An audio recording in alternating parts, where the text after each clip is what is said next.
Grown Black folks talk. Learn what red flags are and avoid them. Okay, so on Sunday, I talked about the biblical basis of whatever you do, you pay for.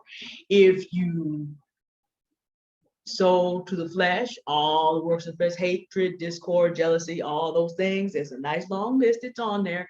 You will get that back. That's how you pay for that. If you sow to the spirit, you reap life everlasting.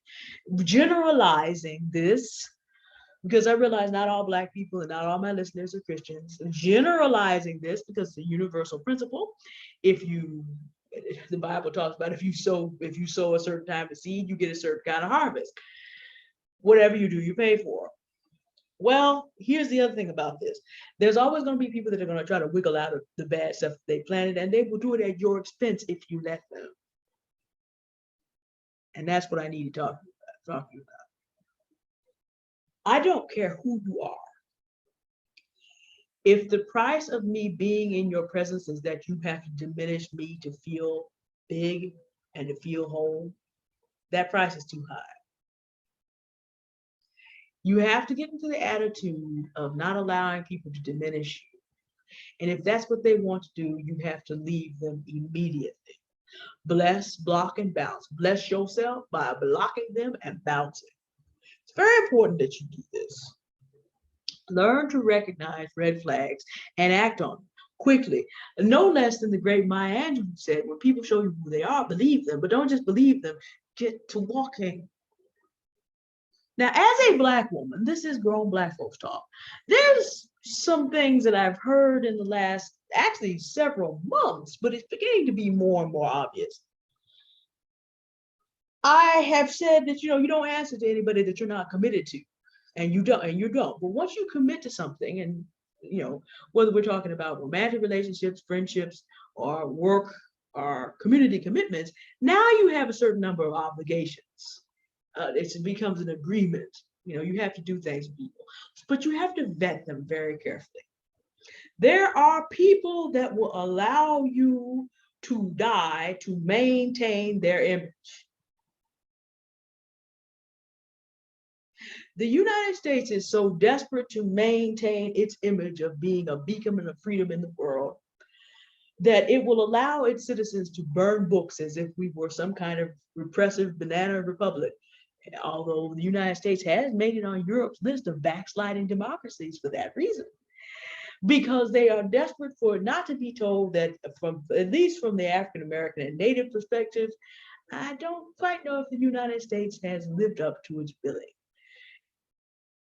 It was a time if you dared to speak out against the issues, you would be killed immediately. If I was doing what I'm doing today, 60 years ago, my house, my church, all that could be bombed. And if I lived in certain areas of the country, I would be a little bit worried about that today. And even where I do live, there's always a little bit of a risk still, because people do not want to hear it. Well, ladies, especially ladies, but also gentlemen of the Black community, do you know that there are people that look like you who want you to keep quiet about issues that could be of danger to your life? Black women in particular.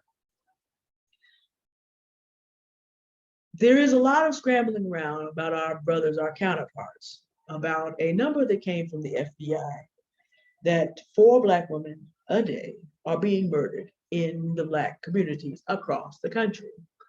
Now, people will want to, anybody who plays down that number, how much is it? 1,440 women per year. Anybody who plays down that number and will not acknowledge the tragedy that is not someone you need to spend any time with.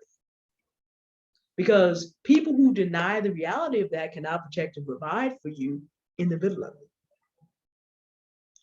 Now, as I have laid out very recently, publicly, each of those deaths connects to a family, friendships, community that are damaged forever by not having that woman there.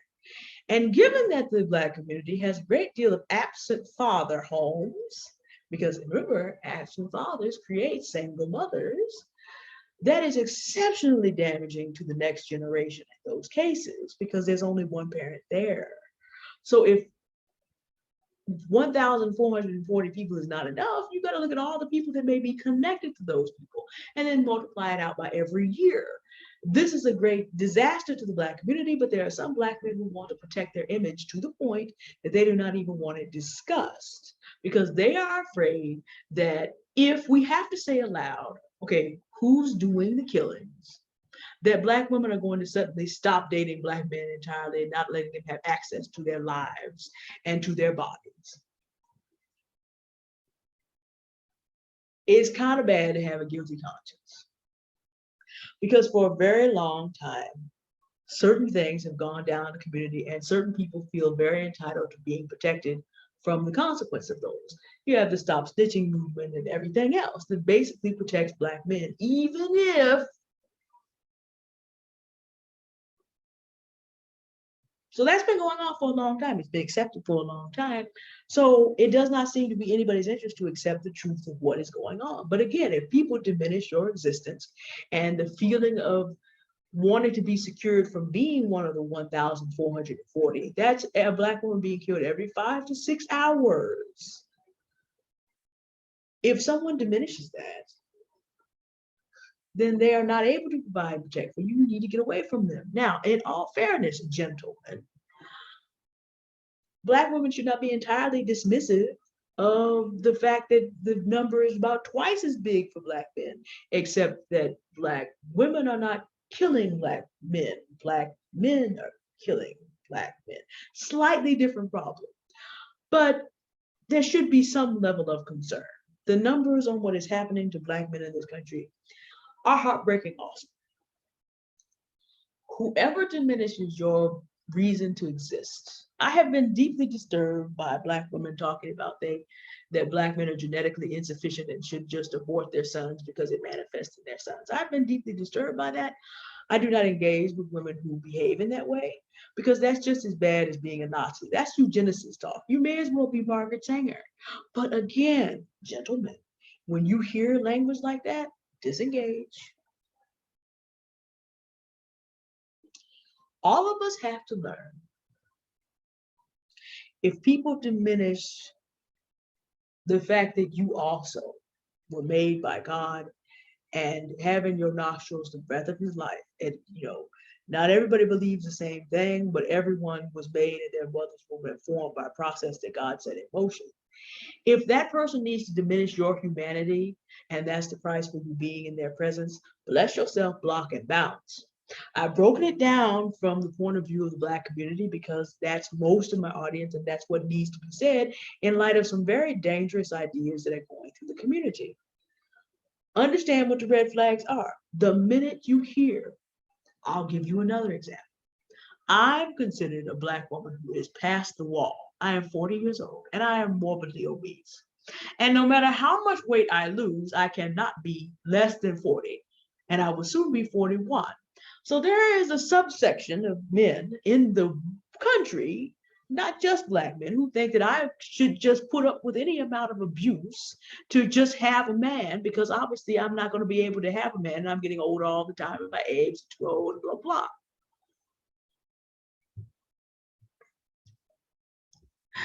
There are 3.9 billion men in the world. And to think that I would be abused by one fool when there are 3.9 billion men in the world is foolishness. But some people are on that level. So what I will do is listen to the language that any man approaches me with and ask questions about who do they listen to. First red flag, I got to go. Because here's the deal. The price of my life is too high. And this is exactly what you have to think about as well. You were not put here. I don't care who you are. You're not put here to be someone else's punching bag. So when they show you that they're going to diminish your humanity and they want you to stay around and give them your time, your treasure, your person, your skills, your labor, your money, and put up with their diminishing you, go early. There are nearly 8 billion people in the world. too many for you to have to put up with foolishness. Say this, watch this video until you gets into your spirits. The price of your life is too high. If you pay attention to what's going on, too many people out there would like to put too many other people back into slavery. That's not a reference to race either. There's a racial element, but in the Black community, you'll find plenty of people willing to do that to you in a lot of different places.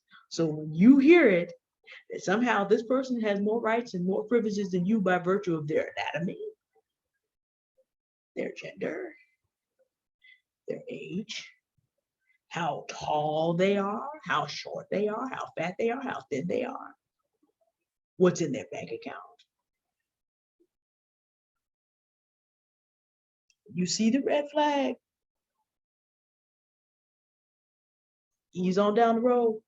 Do not wait, it doesn't get better. Also understand this. People are set in their ways, and unless you are called to fix it, you cannot fix it. You cannot fix another adult. You cannot do this because you are not God. We all have to humble down a little bit. If you meet someone that's on this page of denying your humanity, you can't fix that. All you can do is protect yourself by moving on. That's it. That's all. If you take heed to what I'm saying, you will live much longer and have much less stress and be much more productive. And if you don't, whatever you do, you pay for it. All right. This is sort of grim and a little bit longer than I'm trying to go, but it's important to get this point across. Do not let people show you twice and 3 times that they don't see you as a full human being. Get in the wind. Feet don't fail me now. Save your own life. Thank you for watching, and goodbye.